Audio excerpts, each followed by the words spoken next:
Good evening and welcome to episode 58 of Black and Azul. Charles Wollin with the rest of the team here. Joel Soria, Jamon Moore, Alex Morgan. The Quakes succumbing again to a disastrous loss to the Colorado Rapids. A one-sided affair, 5-0 for the Colorado Rapids. This is straight off of the 6-1 defeat at home against the Portland Timbers. It seems to go from worse to worse for this team, but we're here to provide you the positives and the negatives all at the same time and where the Quakes stand right now. I'm going to go ahead and start with Alex Morgan. Good evening to you, Alex. Your thoughts on tonight? Thanks, Charles. This game was just sad. It was sad. It was a sad and pathetic performance from the Quakes.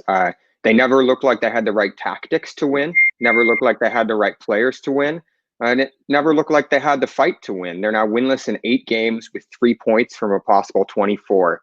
And they're absolutely rudderless at this stage. And I think that actually right now we're seeing this locker room come unstuck. There's a good chance that we're seeing this locker room come unstuck. If you look at the players' body language, the way that they're playing, how somber Tommy Thompson sounded in his press conference with us yesterday, I think there's a good chance they're losing faith in Matias Almeida.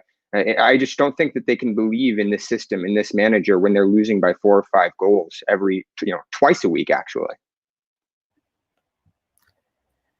Joel Soria, where to begin with this evening off of the disastrous loss at home against Portland, and then Jesse Fioranelli coming out and saying that he wanted his team to look different tonight, stepping in for Almeida, who had a headache on the weekend, said he wanted this side to present themselves a different way. And I'm thinking to myself, they made some changes. They made 3 changes tonight, but they go out and they lose again by a big scoreline. Yeah, Charles, just another pathetic performance from the San Jose Earthquakes. I think that obviously this team has peaked already. We're not going to see anything better from it. And, tonight, again, just went out there with little heart, with little ambition, with no solid plan, with no blueprint to even score a goal, to even compete. Just when you thought that things couldn't get worse, they continue to get worse. There's no floor for this team. They are floorless completely. We're probably about 1,000 meters into the crust of Earth now with this team, and yeah, there's no going back, it seems like. Jamon Moore, a couple changes in attack this evening. You saw the youngster Cade Cowell play in a very advanced position, either just withdrawn from Andy Rios or maybe even in that number 10 position himself.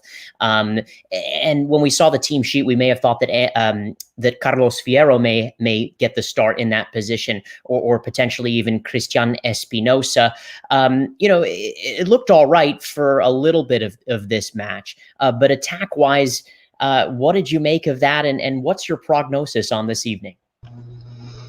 There's very few positives. I think people were excited to see Cade start, but he was taken out right at halftime for Chris Wondolowski because of defensive issues. He provided some sort of punch in the attack, and I think the idea was for him to put pressure on people more quickly and to try to pressure the ball a bit higher. And to some element, it worked at times. There were a few turnovers, at least in the first half, that he, I think, was a part of creating. And he was able to recover the ball at times. He is pretty quick to the ball. But when you give Jack Price that many opportunities around the box and you keep fouling him, he's just too much quality on the set-piece deliveries. The Quakes just gave him so many opportunities, and Cowell was at fault for the goal that came off to start the game. And it just felt like it was all, after halftime, it was just all downhill from there after the Rapids got quickly a second goal. And then you can just feel, the wheels coming off the wagon. It at that point, Almeida was punchless in terms of any sort of response. This team hasn't scored 2 goals in a game in several games now. I've actually lost track of how many it is. It was pretty disastrous. Second half, just like many other second halves have been disastrous this season. Jamin, I actually thought that Cade Cowell looked pretty good going forward. He had some nice balls in behind. He also made some dangerous runs, especially that nice cutback to Andy Rios that Andy Rios really needed to finish in the first half. But as you say, the problem was the defense. The problem was that Colorado had an overload. They outnumbered the Quakes in the midfield, and that meant that Cade Cowell was being asked to drop deeper defensively, and he just wasn't ready for that responsibility yet. And that's one of the reasons why the Quakes came unstuck. Guys, I'm convinced that the majority of this team is uncoachable. I'm going to be honest with you. 3 of the goals tonight were on individual errors. 2 of them were on Tommy Thompson, and 1 of them was on Cade Cowell. Sure, you can't go too hard on the 16-year-old to assume these defensive responsibilities. But Tommy Thompson, my word, I know that a large majority of the fans like to point the finger at Daniel Vega. And yes, he's fallen short multiple times, but tonight it's 100% on Tommy. Those 2 goals, the first one, unfortunate to be inside the box, but how do you direct that ball into the back of the net in that position? The second one around, it's a coin flip, and he decides to try and activate the offside press. It's shambolic, I think, from a lot of these players. One of the talking points leading up to this game was every player has to be 100% committed in the system. And I've actually been studying a lot of Matias Almeida's teams, Chivas, Banfield, River, you name it. The players, when they were performing well at the time, they looked convinced. They looked motivated. And shoot, we even saw it here in San Jose. When the team was in a good place, the spirits were high, players were giving it all for the crest. And now it doesn't look like anyone cares. No one's respecting the history of the San Jose Earthquakes. No one cares about the fan base. And players, too, need to be responsible because they're going out there and they're giving 50, 60%. And that's not good enough. This team, to me, is uncoachable. You can't win with a group of players like that either. Joel, I disagree. I think that it's Matias's system. I think that Matias's system isn't suited to the players. I think that Luis and Mesquita's goals showed just how easily it is to exploit this man marking system. All you need is some simple movement up top, some forwards dropping deep, dragging their markers out of position, then midfielders making runs into that space in the middle. It's just so easy to score goals like that against the Quakes, and that's a systemic issue. That's not an issue of the player's work rate. And, now Almeida has tried to mitigate those weaknesses by focusing more on transitions, playing Judson deeper. But that's not going to solve the problem. The problem, I think, is that the basic premise of this man marking system isn't working. It's not doing what it's supposed to do. The goal of the man marking system of a high pressure team like Almeida's or like Marcelo Bielsa's is to stretch the opposition, to overwhelm them, to win the ball in dangerous positions and break quickly. But that's just not happening for the Quakes. They don't have the intensity in the press, so they're letting teams work the ball through them, and that's why they're not scoring goals right now, and that's also why they're hemorrhaging goals to the back. And I actually think it's naive for Almeida to have even expected it to work in this phase of games. It worked well in the MLS's back tournament when they had 2 weeks to drill it and when they had 2 months to build their fitness. But with so many back-to-back games right now that drain the team's fitness and demand a lot of squad rotation, and with all these injuries, I think it was never going to work. And I don't understand why Almeida hasn't recognized that and abandoned the man marking system. It seems like pure dogma to me at this point, pure dogma that's not grounded in reality at all. And I think the blame is squarely on Matias Almeida there. Look, I think Alex, with all due respect, you're spewing out the same rhetoric that a lot of the American soccer journalists are spewing out. Man marking here, man marking there, man marking this, man marking that. There's more to this system than man marking. We need to acknowledge that this team also plays with the ball at their feet the majority of times. Today was an outlying game. They didn't have possession.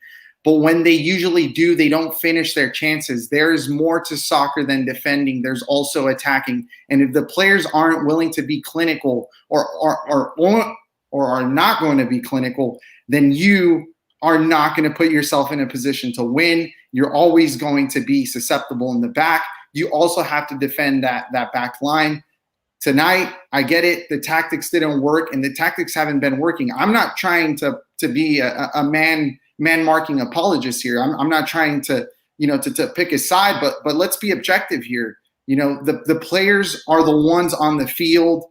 according to Jose Mourinho, he believes that 99% of soccer comes down to the players because they're on the field. I think that the players also need to bear and they need to assume responsibility, and the finger at some point needs to be directed to some of them, because I think that all along the blame has been put on Almeida, on Jesse, on Fisher, and yes, that is totally justifiable. But I think it also needs to be said that the players are falling very, very, very short individually. Well, then I think that Almeida should recognize then that he doesn't have the players, he doesn't have the personnel to implement this system. I think that's on him as a coach, because tactics are all relative. They're relative to the personnel, they're relative to the opposition. So I think he should have recognized long ago that he's just not in the position with this team to use this system right now. But I cut you off, Jamon. If you just quickly want to add this, if you've been following Matias along throughout his career, you would know that he is a stubborn at heart. He's not going to change his ways. It's just not going to happen. So that, I think that needs to be said, and I think I've said it in the past. Unfortunately, if nothing changes, these same lopsided defeats are going to occur, and we'll see what happens, but that's just reality too. And to the detriment to this club, Joel, because if Almeida is unwilling to change, if he is unwilling to adapt to the league, if he is unwilling to adapt his tactics to the situation, you and I have talked about this before, we've talked about it on the show. It is crucial that he is reacting to what is going on the field and not staying with the exact same game plan. No plan survives first contact with the enemy, and Almeida seems to not believe in a very simple part of war. You have to have an adaptive plan, and he has no adaptive plan that I have ever seen anytime a team gets first strike in a game. It hasn't happened. So look, at this point, yes, everyone's to blame. The players are to blame. Almeida's to blame.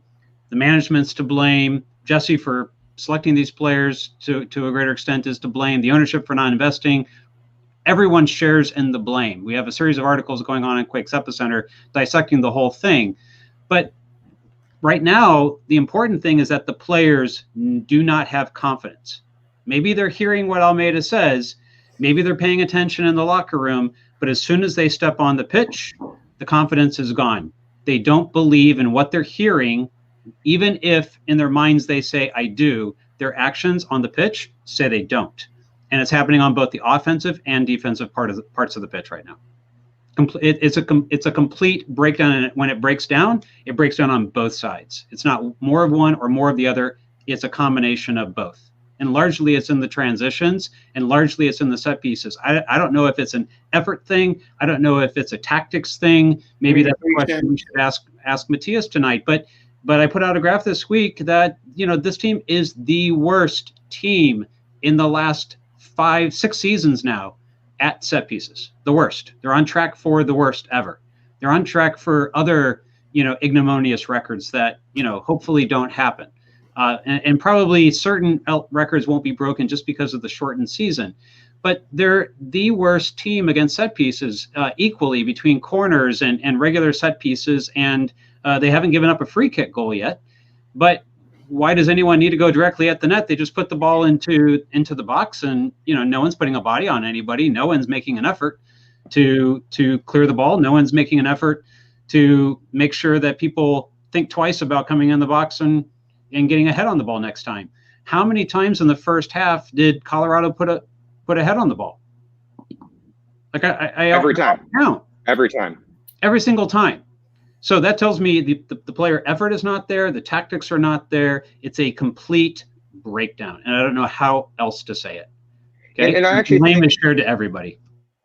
Jamon, I actually think that it's not just that the Quakes were awful at defending set pieces. It's that they were allowing too many fouls. They gave away at least 8. I think they might have added more in the last couple of minutes of the game. 8 fouls just in their own half.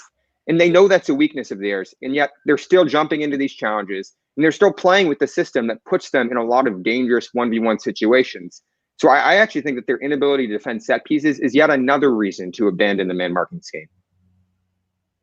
Yeah, defensively watching this game, they gave up way too many free kicks. And I was thinking to myself, we had a discussion on this program, this very program, about set pieces and the fact that this team is so susceptible to set pieces. And then the goal got called back after VAR checked it. And then at the same time, they go down the other end and actually score a goal and are up 1-0 at halftime for this to lead at home. If you're just joining us, just so you know, we are waiting Matias Almeida's press conference. We will also hear from some other players. Once we have that, we will bring that to you live. We are Black and Azul. Appreciate everybody for tuning into our program. Make sure that you like and subscribe to Black and Azul, the little buttons right at the bottom of your screen, and tell a friend as well. The team is here breaking it down for you. Let's just quickly go to some positives if we can find just a few. Cade Cowell just playing underneath with Rios and Espinosa. In my opinion, I appreciated kind of the positivity of the attacking three just underneath Andy Rios. I don't think Andy Rios is a first choice striker. I think the leading goal scorer in Major League Soccer of all time should be in that position. Andy Rios is not very mobile, but I did like the daring nature of the selection from Matias Almeida with those three. Do we think that three can be good? Absolutely not. I think we all agree here, right? Alex, Jamon, this front three was not good enough. I don't know what it's going to take, Charles. Unfortunately, this is the situation that the Quakes are in. They cannot find answers anywhere. I've been seeing comments of a couple people mention Haji here and there. There's some options in Reno. I don't know. I think the Quakes need to start getting creative now. There's nothing within the players that they have in San Jose at the moment that will get them out of the mess that they're in. It's that unfortunate. Absolutely, Joel. So this is time to really kind of get really creative. It's a time to try some different stuff with the system. Maybe try a little bit more zonal pressure first. It looks like Chris Wondolowski is joining us first in the press conference, and we're going to cut over to that now. Hey, Wando, can you hear me? I can hear you guys. All right. All right. Hey, everyone. Thanks for being with us this evening. We are joined by forward Chris Wondolowski. We can jump right into questions. So let's start with Jamon Moore. Hi, Chris. Thanks for taking the time to talk with us tonight. Obviously, another, supremely disappointing loss for you guys. It did seem like there's still a lot of struggles on the set pieces. It's been a kind of a poor year on set pieces. You weren't on the pitch in the first half, but they got their head on the ball a number of times in some of the delivery from Jack Price. Obviously, he's a dangerous player. But what is it that's going wrong in the box in these situations that players the size of, Andre Shinyashikis, who's 5'9", are getting their head on the ball over players taller than them? Is it an effort thing? Is it a tactics thing? What's your analysis on that? For me, we definitely practice it enough, and I think that it's just kind of more of a concentration thing and a communication thing. I think that set pieces are a bit more complicated than sometimes they look. There's a lot of crossing, there's picks, there's things, but there's a lot of time where easy communication can sort that out fairly easily. And I think that we're lacking on that right now. Thank you, Wando. We'll go to Joel Soria. Good evening, Wando. Do you think this is going to get better? Yes. Yes, I do. To be honest, I think it can only go up from here. So I think that it will go up. I think that we can go up. We have the belief. We have the talent. We have the desire at times. It's putting it all together and executing it all out there. Thank you, Wando. We'll go to Jeff Carlisle now.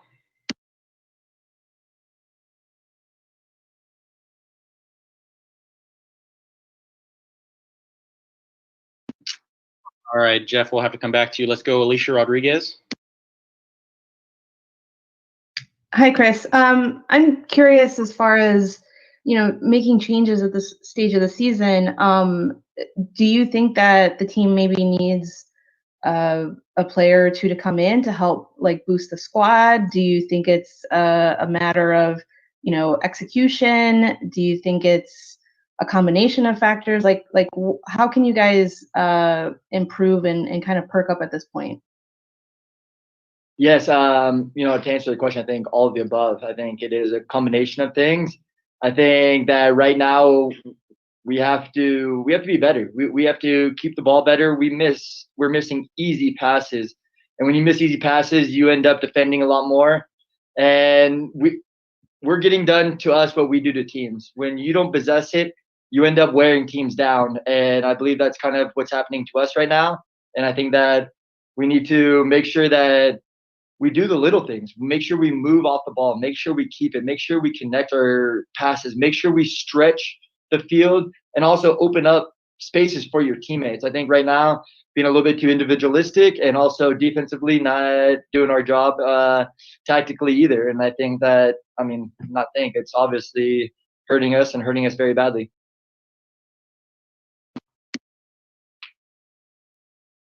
Thank you, Wando. Let's take 3 more. We'll go back to Jeff Carlisle now. Hey, Chris. Thanks again for the time. How would you assess the team's mental strength at the moment? Because it certainly, from the outside, it seems like you give up a goal and heads drop. How would you assess that? And what do you guys need to do to kind of strengthen that to maybe better stay in games when things don't go your way? Yes, absolutely. I think that right now we're mentally weak. I think that once something goes wrong, we're expecting more things to go wrong. I feel that we're almost a puppy that's waiting for the newspaper to be hit across the nose when we do something bad. And when you do that, you see the newspaper and you start to shudder, and that's not a good thing. And I think that, to be honest, that's where we are right now. To get out of it, you have to be.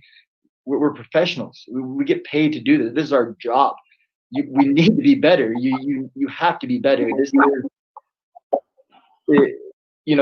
I feel that sometimes we like to pass the buck. It's not our fault. It's this guy. It's this guy. I think each and every one of us has to look in the mirror and has to do better and has to bring more to the table. Thank you. 2 more questions. Robert Jonas. Thank you, Chris, for again coming out after such a tough loss. And I know you guys are all professionals. I think we can all agree. And but this has to be tough mentally, but also physically. Given the demands of the schedule and training and trying to recuperate, and you guys playing 2 games a week. Thinking of all these different factors.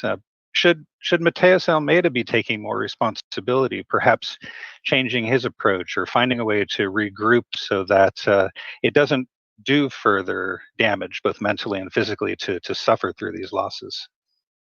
No, I think that right now that we need an identity. We've had an identity, and we need to stay the course. We have to continue to do the things to be who we are and to be successful. We know what it takes.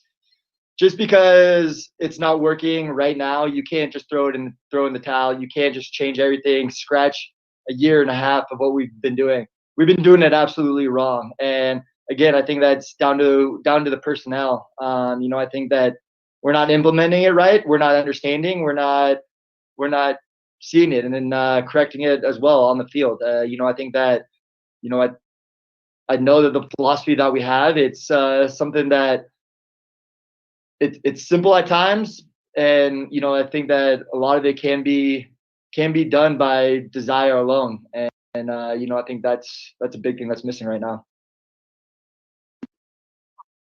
Thank you, Wando. One last question from Alex Morgan. Hi, Chris. When you guys were playing well, you were winning balls high up the field and forcing dangerous turnovers. But that's not really happening right now, and the team isn't creating a lot of dangerous chances.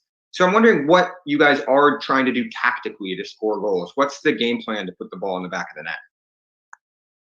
Well, the game plan is, again, we need to possess it. And so we need to spread the field. We need to have it in their offensive half, in our offensive half. And we need to be able to isolate our playmakers. You know, we need to be able to feed Christian the ball, feed Andy the ball, feed Fierro the ball in the right places. But right now we can't connect 3 passes. And so when we're building out of our back and losing the ball in midfield, you can't create chances. You can't win the ball high up the field if we can't possess the ball. If you can't keep it more than 5 passes, then we can't do what we want to do.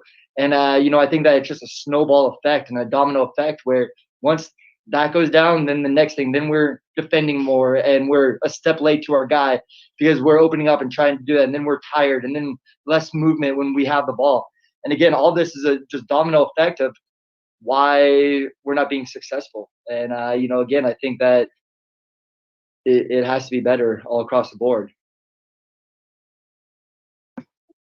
All right. Thank you very much, Wando. We'll be bringing Matthias in shortly.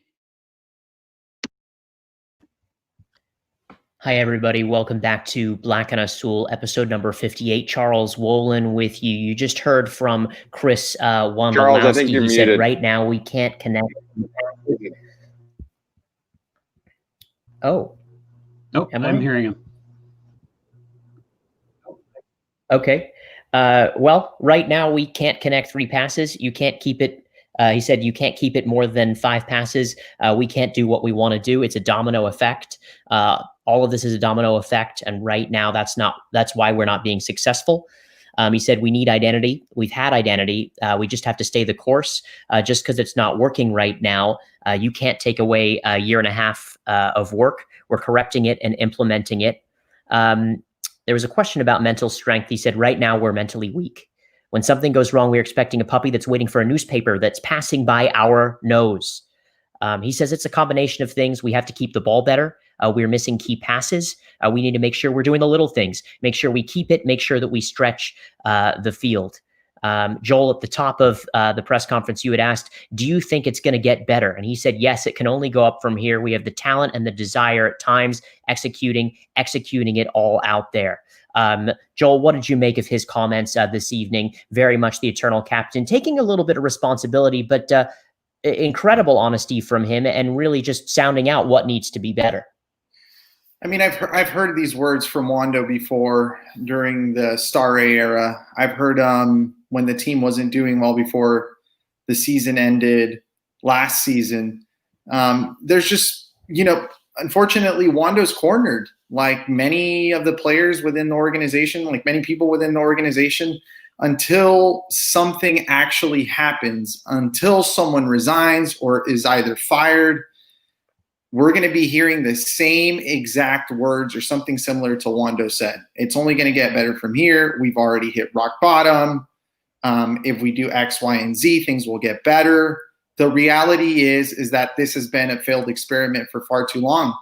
The failed experiment is rotten by now. You know, you know, you can't do anything with it. It's just dead weight. That's what it is. And unfortunately, you have to feel for someone like Wando, who's obviously given more than everything for this club, who gets put into these press conferences and has nothing else to say. What else is he going to say? That the team is absolutely atrocious and that they need to sack Fiorinelli? No. Look, Wondolowski is a consummate professional. He is so loyal to this team. As you say, Joel, he's going to say the company line. He's going to take responsibility and do what he can. But this is not Chris Wondolowski's fault. And I don't even think this is the players' fault. I think, you know, if the players stay the course, like Wondolowski is saying they should, that course is headed in the wrong direction because the Quakes will continue to lose by 4 or 5 goal margins. This team is not set up. I mean, T.S. Almeida is not setting this team up to get results, and I don't see that changing anytime this year. I think the rest of this season looks very, very bleak if the Quakes don't make radical changes.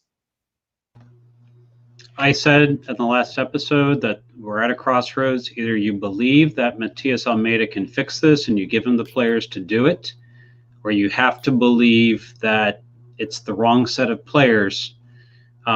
It's Matias Almeida's and his system cannot work in MLS.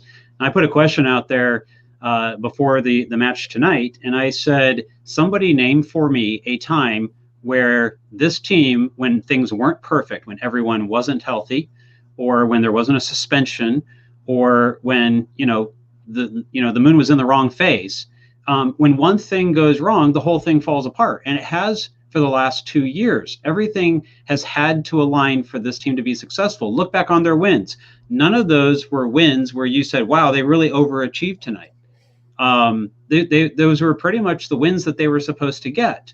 And, there was, a couple nice results on the road or something like that. But, man, everyone wins a road game every once in a while. So, the problem is the margin for error is too small.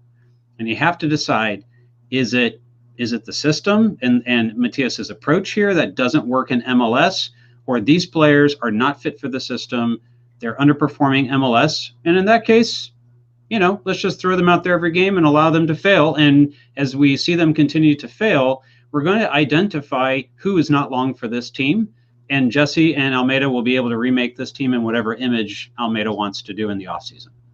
And where does that leave us, though?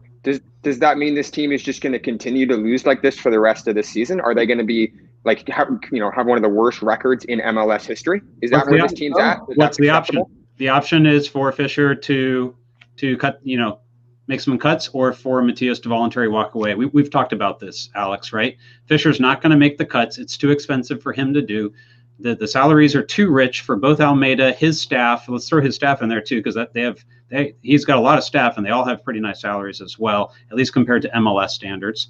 And we know that Jesse has a brand new contract. Well, not only Jesse, Bruno Costa, Alex Covello, Chris Lee, correct, his staff as well. Everyone's got brand new contracts. So if you try to clean out, it's a really expensive proposition for Fisher. And it puts you in ground zero, right? It puts you back in ground zero. You have to go out and recruit all over again, and that is obviously going to cost money.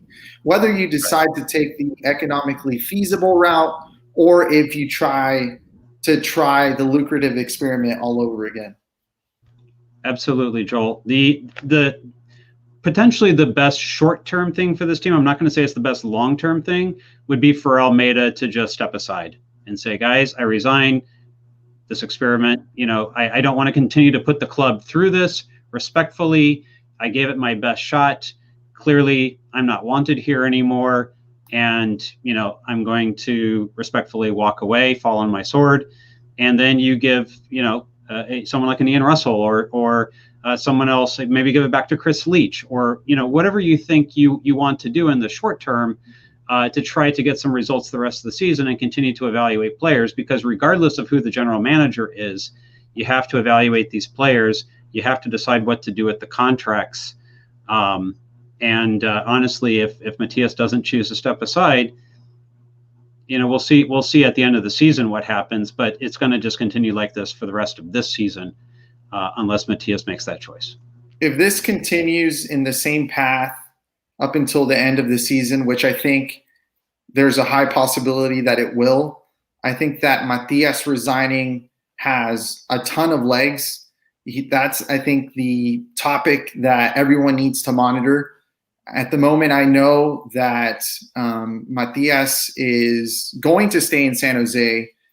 His family is happy here, but you have to consider that there reaches a point where Matias' credibility and the credibility of his staff is just taking too big of a hit to remain in San Jose.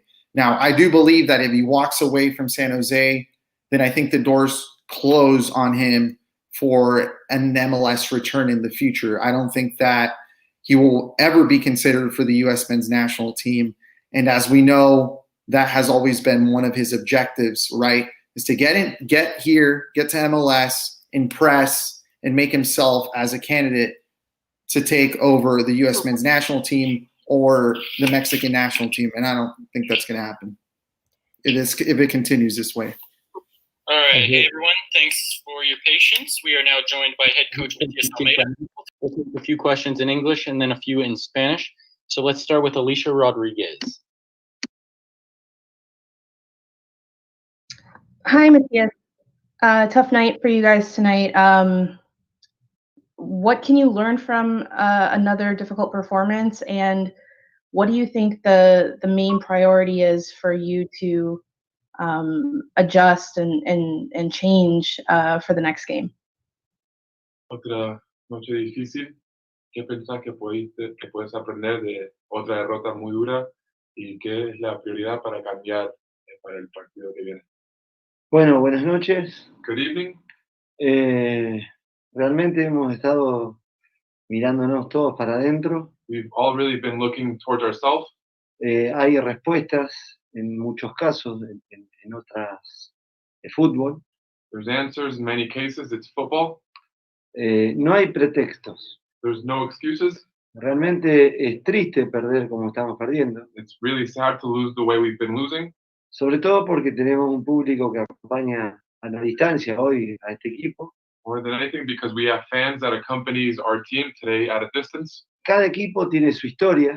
Every team has their history. Algunos más triunfadoras que otros, pero en definitiva son historias. Some might have more winning history than others, but in the end, they're all history. Realmente es el momento que no me había tocado vivir nunca. This is really a moment that I've never experienced before. Debe haber parte de culpabilidad de no encontrar la manera. I have some of the blame to not find the way. Pero hay una cosa muy real.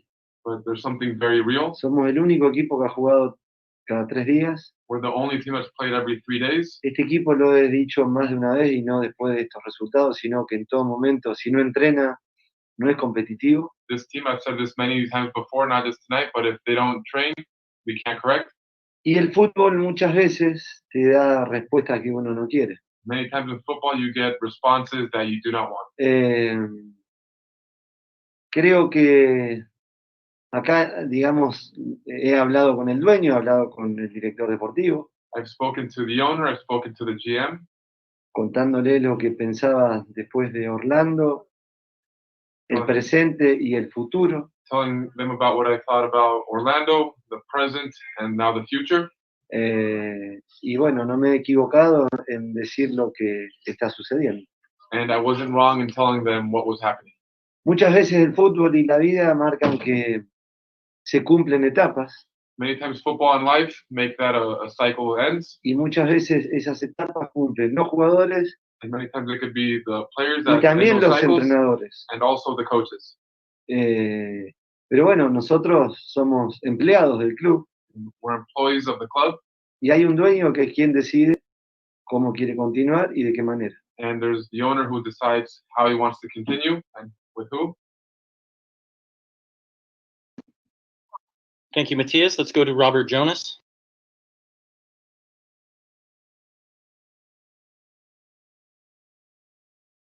Oops. Thank you, Coach, for taking time again to talk to us tonight. We just talked to Chris Wondolowski, and I asked him about, maybe necessary changes to kind of save the players from what are some difficult mental and physical times, both with the losses and with the difficult training.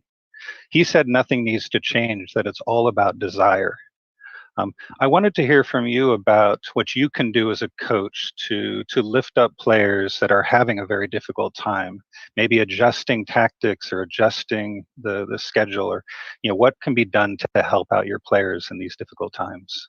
Dice que se habló con Wondolowski y le preguntó qué cambios debería haber para salvar a los jugadores en estos momentos difíciles con pocos entrenamientos y salvarlos mentalmente y físicamente. Y Wondo dijo que para él no deberían cambiar, solamente deben cambiar las ganas.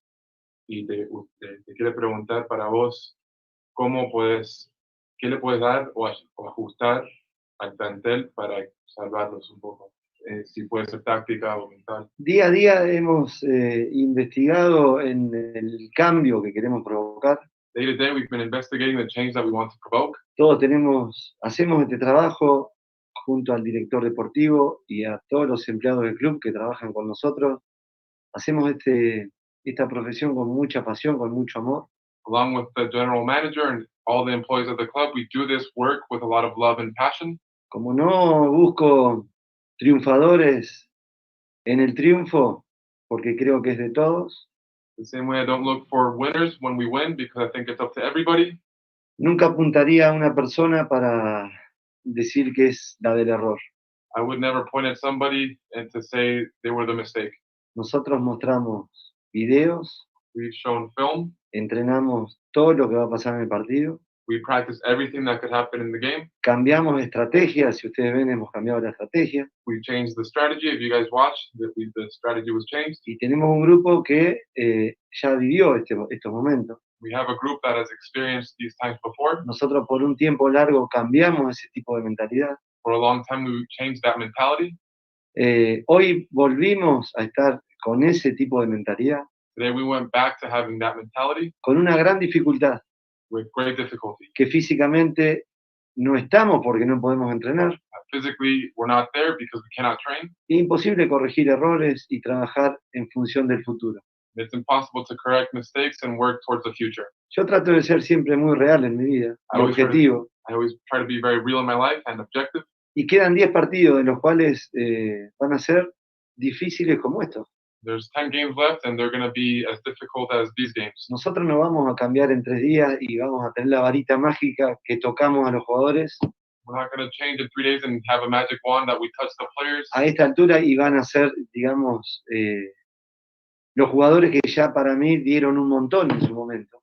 They're the players that, for me, they gave a bunch in their time. Pero realmente estamos muy limitados con los tiempos. Y quién organizó este torneo, que está bien organizado, But we're really struggling with the times, and whoever organized the tournament, which is very well organized, sin poner excusas, lo repito, without excuses, I repeat, pero sí hay una realidad. Los planteles, chicos, but there's a reality, the thinner rosters sufrimos futbolísticamente, struggle in terms of football, físicamente porque hay muchas lesiones. physically because there's many injuries, Y les puedo asegurar, yo jugué al fútbol. and I can assure you because I played before, Imposible recuperarte cada 3 días para jugar un partido de 90 minutos y por los puntos. it's impossible to recover every 3 days and play for points in 90 minutes. Aquellos que tienen planteles numerosos Those who have deeper squads pueden cambiar jugadores y poner pocos jóvenes. can change their starting 11 and play with less youngsters. Nosotros estamos poniendo jóvenes en un momento de dificultad y eso me da tristeza. We're playing youngsters in a difficult time, and that gives me sadness. Estamos todos mal y siendo conscientes del presente, We're all unwell and aware of the present, pero mi vida es un poco así, yo nunca trato de estar abatido. but my life is a bit this way. I never try to get too far down. Estoy acostumbrado a la lucha I'm used to fight. y puedo estar de la rodilla, pero en un momento sé que me voy a parar. I'm used to fighting, and now I'm on my knees, but I know that at a certain time I'll get up. Sí, lo que trato de hacer es no mentir, no prometer, What I do try to do is not lie and not promise, porque esta es la realidad la cual se la dije hace 2 días al dueño. because it's the reality of which I told the owner about 2 days ago. Thank you, Matthias. Let's take 2 more in English, please. We'll go to Alex Morgan first.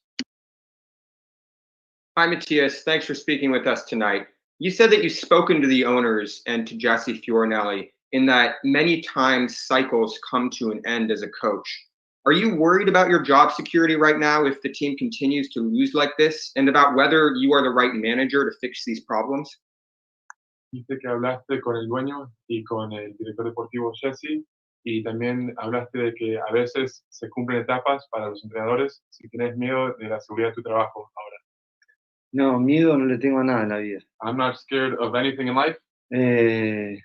Acepto cuando las cosas van bien I accept when things go right, y acepto cuando las cosas van mal. and I accept them when they go wrong. No dejo de ver una realidad, I don't stop seeing a reality la cual algunos no, por ahí no la ven, in which some people might not see it, pero no me alejo que hay una pandemia. but I don't step away from the fact that there is a Y pandemic. si bien estamos jugando al fútbol, And even though we're playing football, esta pandemia ha hecho que jugáramos este tipo de torneo. this pandemic made us play this type of season. Ha quedado demostrado que cuando trabajamos el equipo funciona. It's been shown that when we work, the team works. Entonces, dar un juicio en estos momentos So to judge in these moments me parece mediocre. Seems mediocre to me. Thank you. One last in English from Jeff Carlisle. Matthias, earlier this evening, Chris Wondolowski said that the team is mentally weak right now. How much of that is on you as a manager, and how much of that is on the players as professionals? Wondolowski hoy dijo que el plantel hoy está débil mentalmente. ¿Eso cuánto depende de vos y cuánto depende de los jugadores?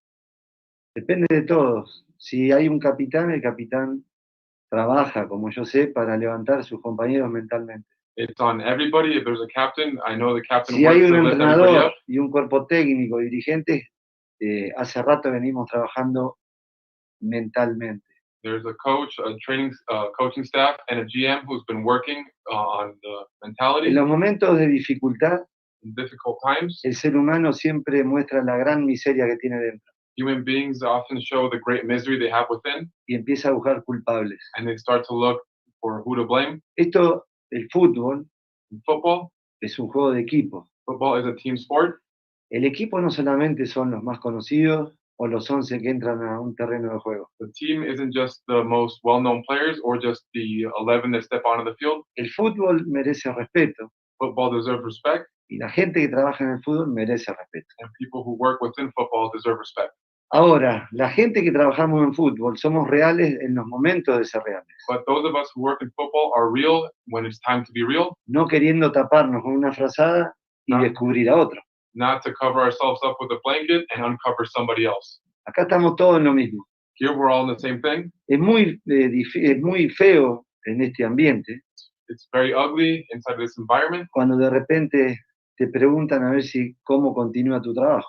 For example, when they ask you how you're going to keep working. Lo considero lamentable, I consider that to be de unfortunate, muy mal gusto y mala leche, very bad taste,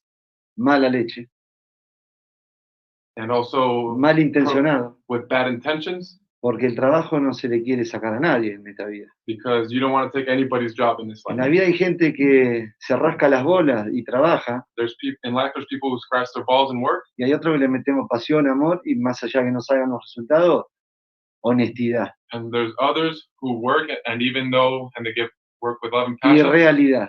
and even though things don't work out, they show honesty and a reality. Cuando uno busca la realidad en su trabajo y en la vida, When one looks for reality in their job and their life, tiene el poder de aceptación. they have the power of accepting. Cuando uno tiene el poder de aceptación, When you have the power of acceptance, es porque realmente ve la vida desde otro lugar. it's because you really see life from a different point. Pasa una parte que se llama humildad. That goes through a part called humility. La humildad te permite crecer, Humility allows you to grow, primero reconociéndote tus propios errores first knowing your own mistakes y no apuntando con el dedo a otra gente. and not pointing with your finger at others. Entonces, desde ese lugar yo admito el mal momento So within that point, I admit the bad times, y lo único que queda es trabajar y no hay tiempo. and the only thing to do is to work, and there's no time. Thank you, Matthias. We're just going to take two in Spanish, please. We'll start with Carlos Ramirez. Profe, Carlos Ramírez de Telemundo, Lara de la Bahía, un fuerte abrazo, ¿cómo le va? ¿Qué tal, Carlos? Buenas noches. Profe, yo quiero ver el vaso medio lleno. Yo quiero ver a una liga que no tiene descenso. Los Quakes no tienen que tener en la cabeza el temor de un descenso que en otros países pasa. Quiero ver un equipo que está trabajando en medio de circunstancias casi infrahumanas para un futbolista. Usted las acaba de mencionar. Tiene un técnico de clase mundial y le está exigiendo a este plantel que haga cosas que ningún otro plantel en el mundo tiene que hacer. Y quiero pensar que al final del ejercicio, profe, su balance va a ser positivo. Internamente, ¿cómo está ese discurso y cómo siente que se le debe explicar a la gente lo anormal de todo lo que está pasando? Mirá, Carlos, yo creo que el mundo tiene un gran problema, que es la falta de sentido común. Cuando uno tiene sentido común y puede hacer un análisis real del presente, del pasado y sobre todo del futuro. Acá yo no estoy hablando para poner excusas, porque en mi vida deportiva siempre he luchado por ganar y de jugador como entrenador, pero no es una excusa. Y acá, digamos, cuando va bien, van todos bien, y cuando va mal, somos todos partícipes de esto. Ahora, a mí no me cambia mi mentalidad, no cambia mis ganas, no cambia el esfuerzo que hacemos, no cambia, creo que lo tomamos también dentro de lo negativo, triste y feo que es, le buscamos el lado positivo para aprender aún más. Pero no hay palabras que puedan describir el sentimiento de perder tantos partidos por tantos goles. La verdad que es feo.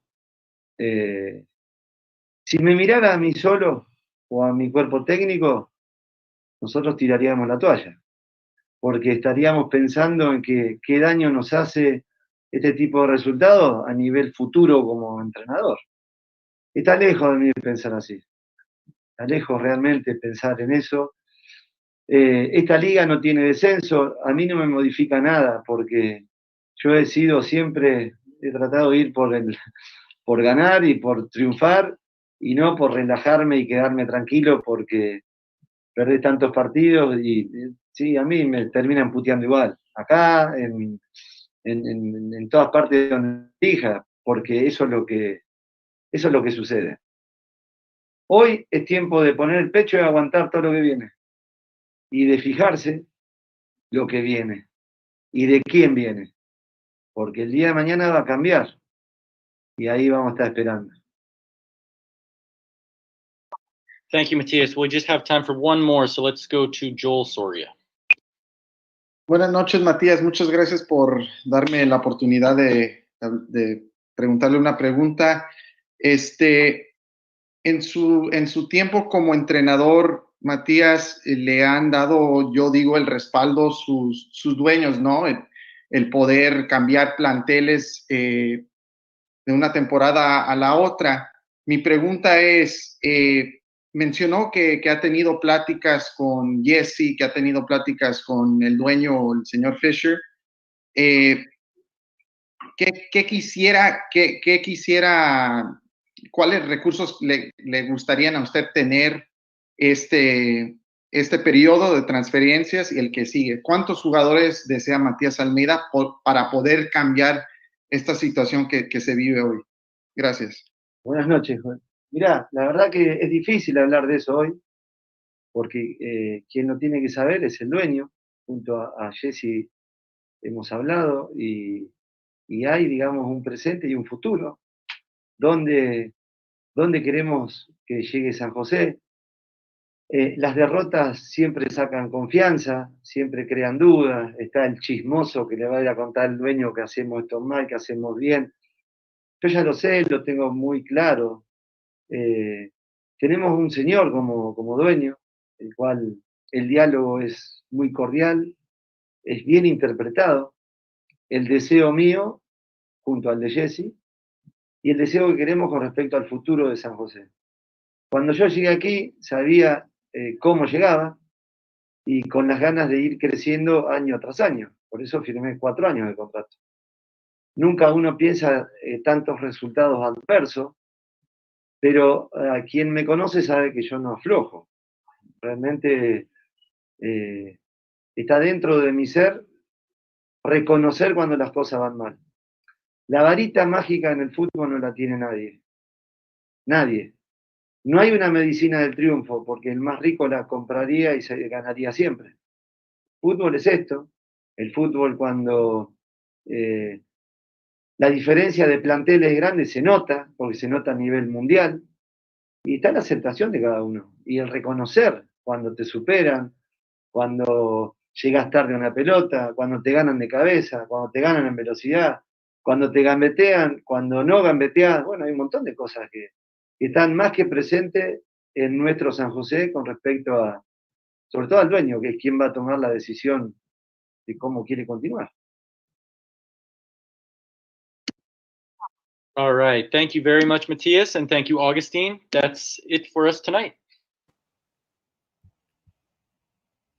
Hi, everybody. Welcome back to episode 58 of Black and Azul. You just heard from the manager, Matias Almeida, there. So much to unpack. The rest of the team is here with me. Joel Soria, Alex Morgan, Jamon Moore. Just a couple of highlights that I would like to recite that Matias Almeida said. He said, this is really a moment that I've never experienced before.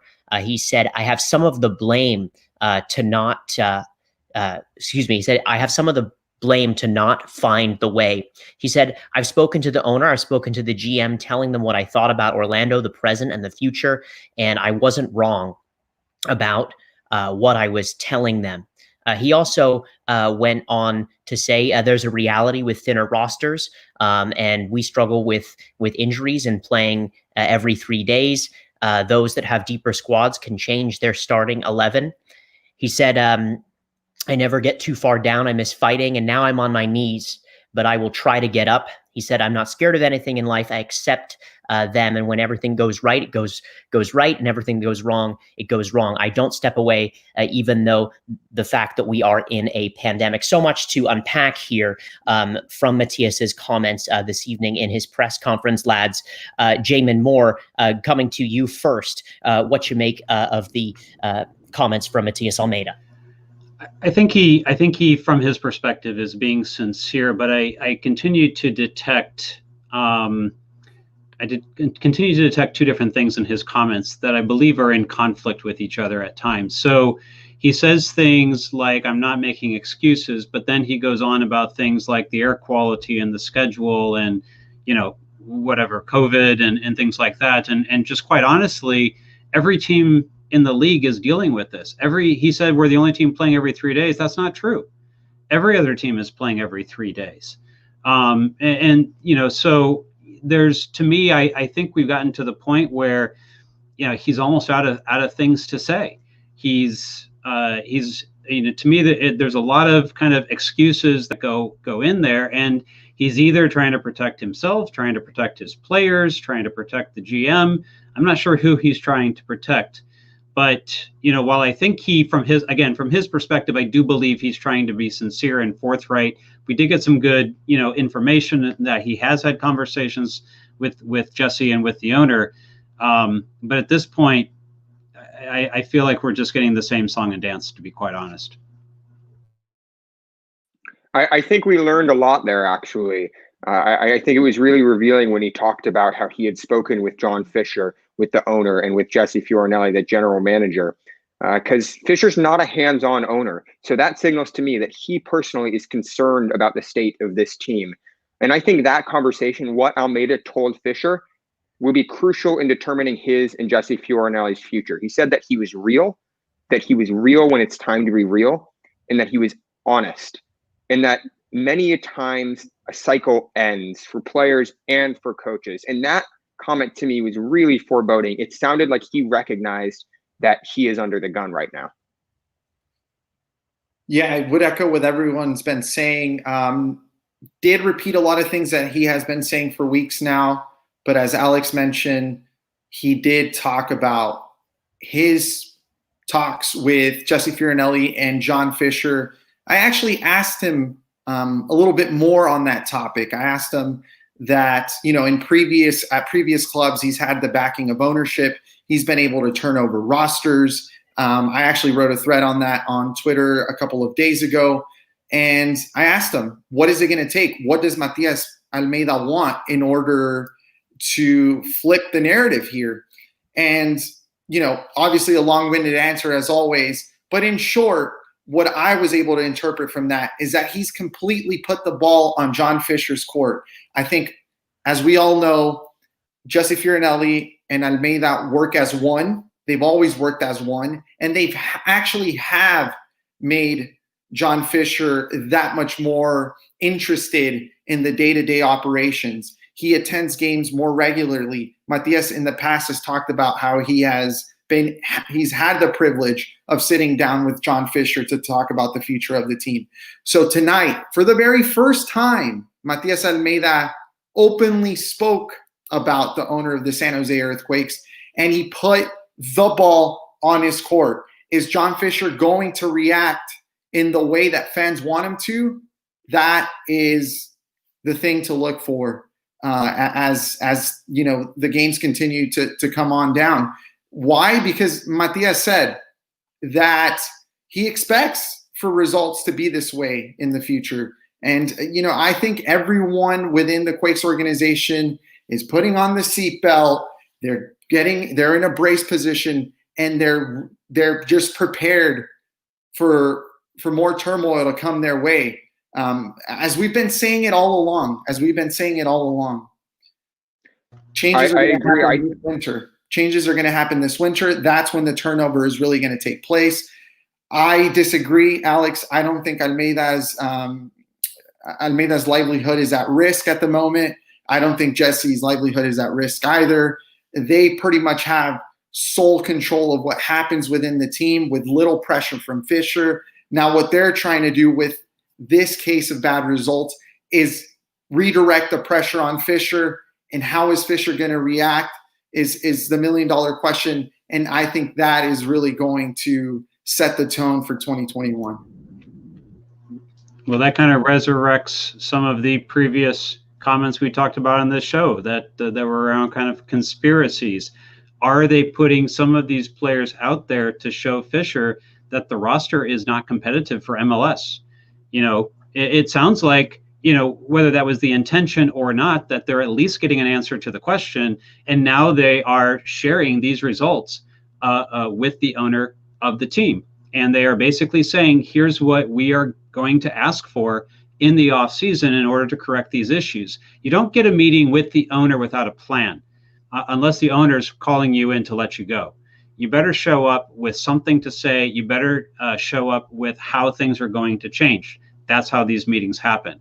And for him to walk in there, he needs to have his ducks in a row to say, this is what we're intending to do in terms of the roster, because we have learned these things. And this is what we're going to need to do in order to get back to a competitive state in the offseason. Now, Fisher can weigh that and say, it's not the plan I want. And if it's not the plan he wants, then he needs to decide what he does about it. Look, for all the criticism that Jesse Fiorinelli and Matias Almeida get from us and from other press members, let's not forget that they are professionals and that they're in the positions that they're in for a reason. They're astute beings. Matias Almeida is not dumb. He is not dumb at all. He's been a player for almost 15 years. He was a player for 15 years, a 10-year career in Europe. He knows what it's like behind closed doors. He knows how to navigate and direct himself in these sticky situations. And I also wouldn't put it past to Jesse. I mean, he's been at Lazio. He's been at Roma. You know, these are really big clubs that play for everything, game in and game out.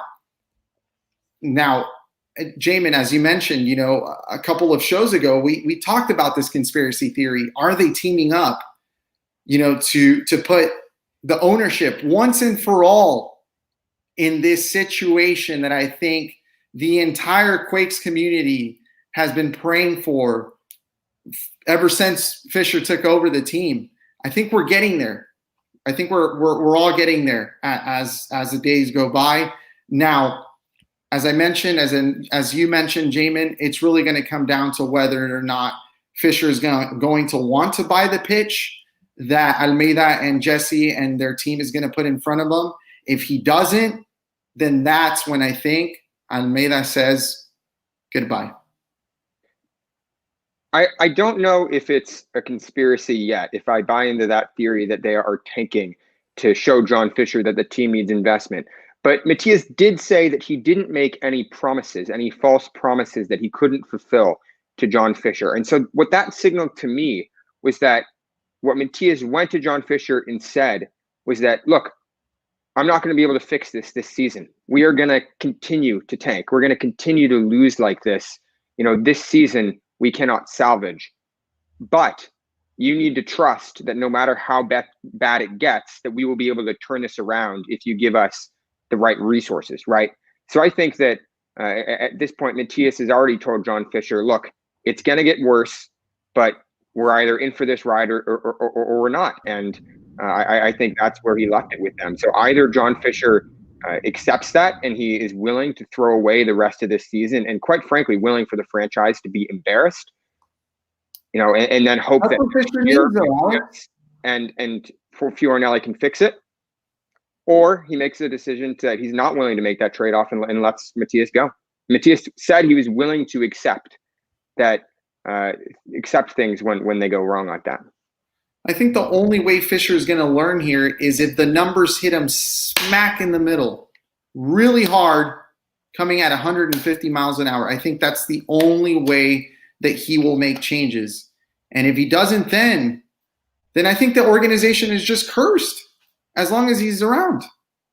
There will be no alternative, really, unless they want to go back to the Kinnear ball and play a 4-4-2, a flat 4-4-2, and have one of the less appealing styles in the game. Sure, they might win.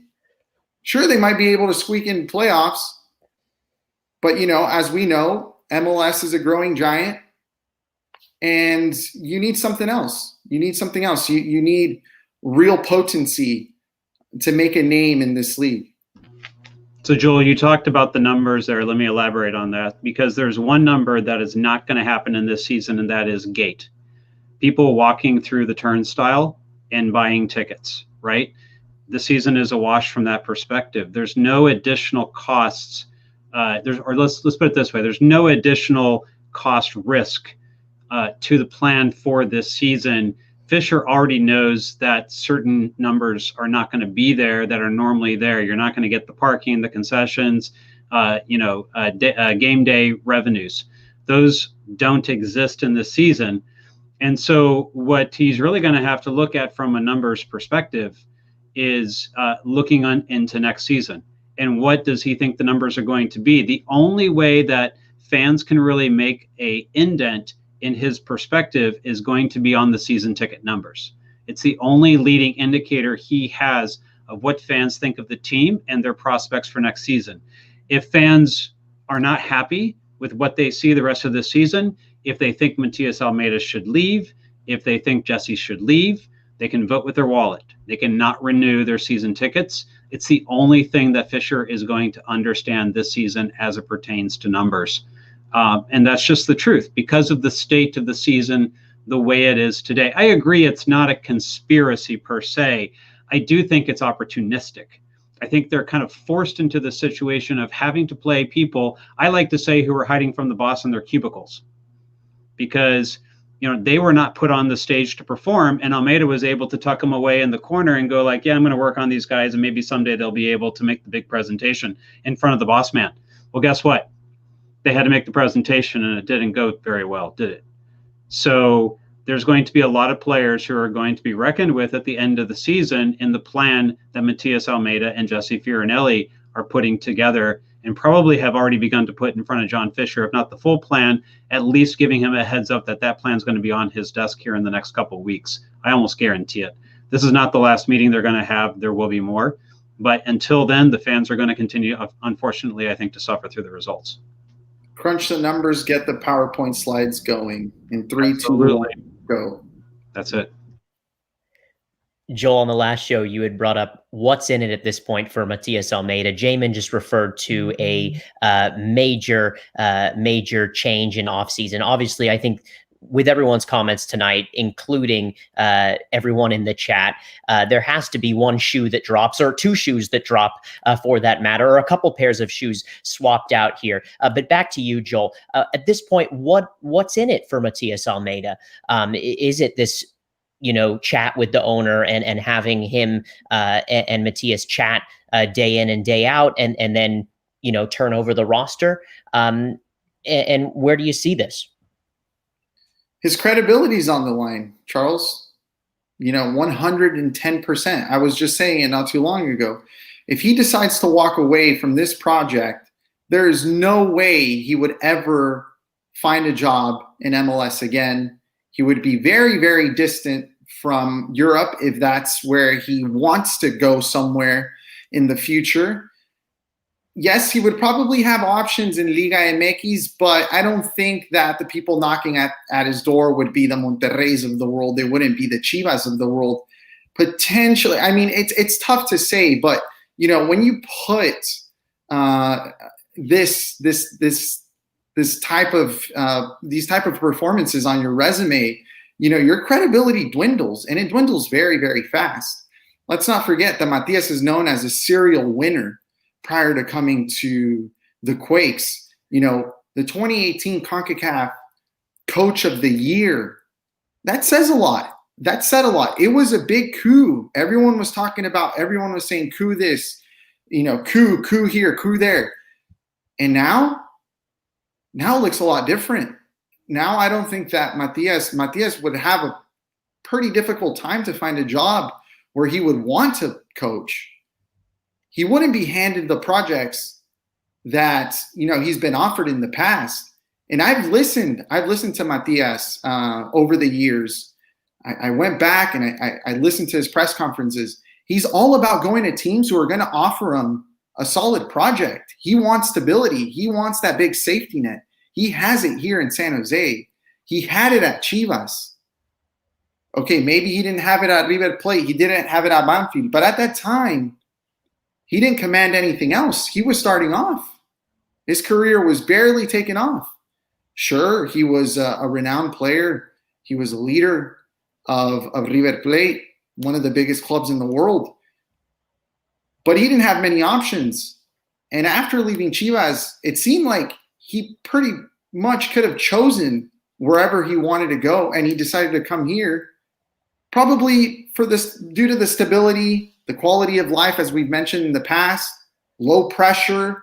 If you do somewhat well, that's not happening. And I think he made it very clear tonight. He's not close to throwing in the towel. Neither him or his staff.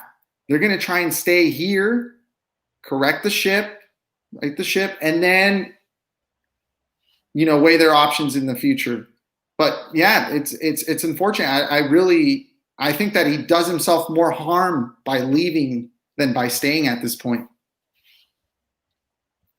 Let's take a question here from Gilberto Hernandez, who writes, is Almeida playing chicken with Fisher at the expense of Fioranelli? Well, I definitely think that Almeida has put Fioranelli in a difficult position and not the other way around, because Fioranelli gave Almeida a lot of power. Not only did Fisher invest more in the squad to recruit players for Almeida, and it's definitely still not enough, but it was more than before. But Jesse Fioranelli basically gave him the power to recruit whomever he wanted. And he's also, I think Almeida's given more deference, more leeway than other coaches because of his track record and his reputation. But now that the results are poor, last week, after the loss to the Portland Timbers, Matias Almeida put Jesse Fioranelli in the hot seat by refusing to show up for the press conference, claiming he had a headache, and Jesse Fioranelli had to step to the podium and answer our questions.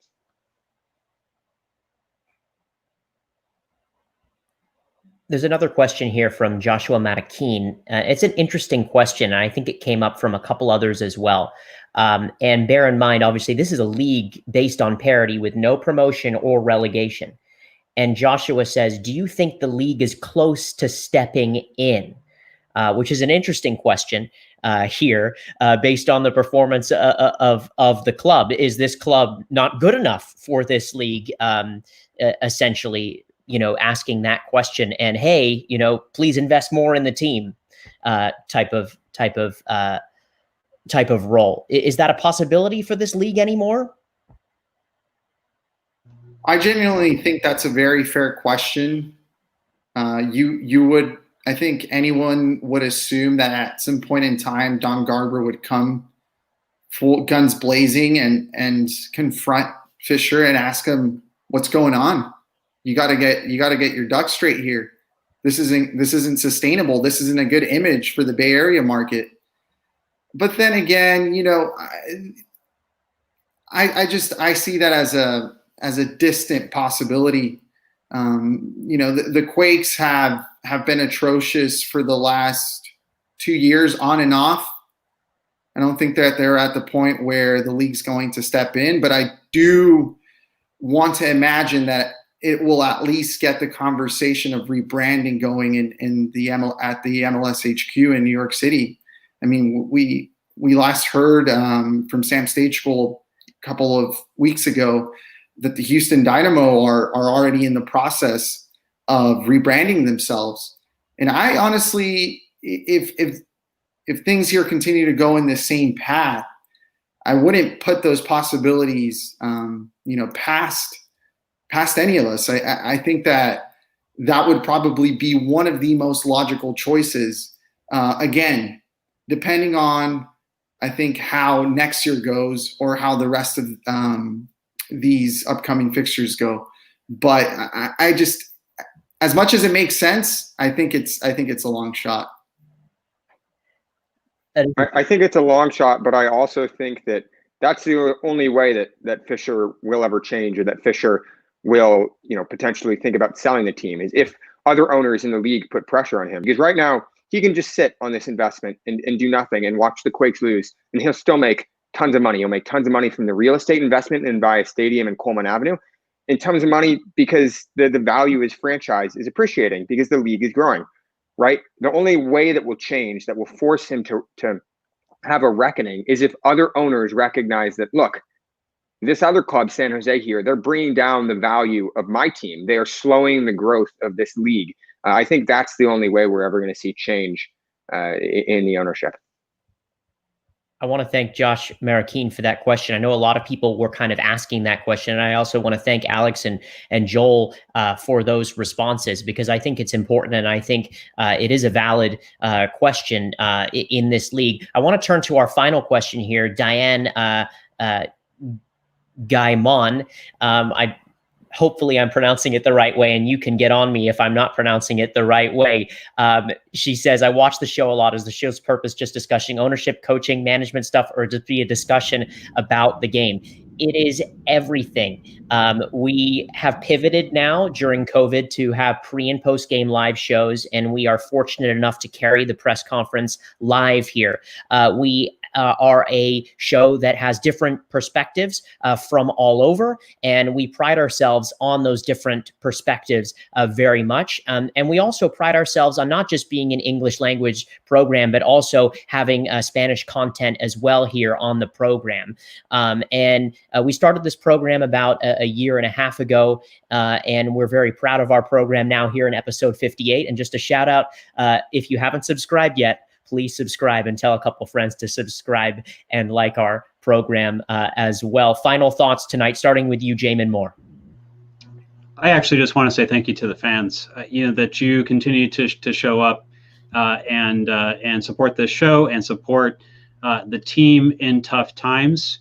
No one feels it more than you do. We have the opportunity to come on here and give our opinions and blow our stack if we're upset and things like that. But you, the fans, our heart is with you, because we want you to have a successful club. And I just want to say thank you for everyone for coming out and being on this show and supporting it. And as we like to say, please like and subscribe, because that's what's going to take this show and the opportunities that we have to new heights. Alex Morgan. I absolutely agree with Jamon. I think the resiliency and the loyalty of this fan base is incredible, and I think that's going to be tested even more for the rest of this season. The Quakes' next two games are LAFC, the LA Galaxy, then Vancouver and Portland. If Matias Almeida doesn't change his system, it's not going to get any better, and the Quakes are going to be in for a really, really dark winter here. And finally, to Joel Soria. 4 things. The Quakes haven't improved. Matias is going to stay in San Jose, per Matias Almeida. The third one is that the Quakes have, and the players specifically, have their work cut out in front of them. They must face it with a lot of resiliency, with a lot of heart, and with a lot of character, which has been lacking severely in the past couple of weeks. And the fourth, thank you, fans. Without you guys, we're nothing. We appreciate you. I appreciate you from the bottom of my heart. Thank you for giving me this platform to not only speak about soccer, to not only speak about the San Jose Earthquakes, but also speak about social injustice and, to make this place a better place, because we know that what a lot of us, especially people of color, are enduring right now is too much to bear. So let's stay together, and hopefully we can pull through as a better society. Well said, Joel, and I echo the thoughts of the rest of my colleagues here. Thank you, everybody, for sharing the evening with us, especially during this very challenging and tough time, and tuning into our program during this very tough time for the Earthquakes as well. Again, if you haven't liked, please subscribe, tell a few people about our program.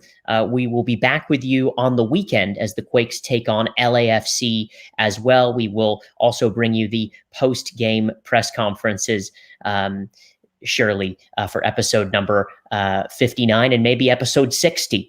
We'll see if we're up for a pregame. But anyway, again, thank you so much, and we appreciate you spending the evening with us here on Wednesday. Take care. Stay safe, everybody.